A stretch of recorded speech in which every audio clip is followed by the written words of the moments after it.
बिस्मिल्लाहिर्रहमानिर्रहीम। ये देखें माशाल्लाह पुल 82,000, नहर 5 नंबर तरंडा मोहम्मद पनाह। ये देखें माशाल्लाह बच्चे सैर व तफरी के लिए आए हुए हैं यहाँ पे। हाँ भाई क्या करना है वो तो?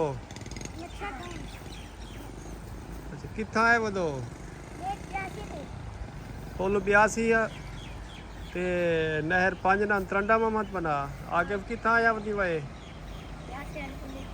हाँ कि पानी की क्या सूरत हाल है? हाँ अली पानी सही है? जैन अहमद ठीक है पानी? चलो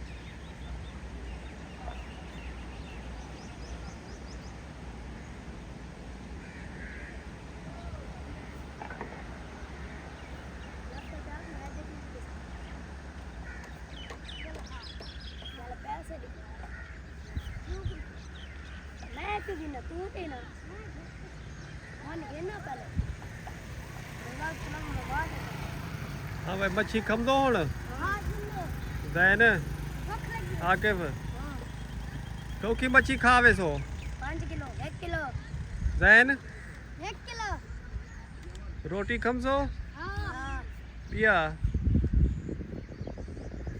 ये बोतल पे सो कोका कोला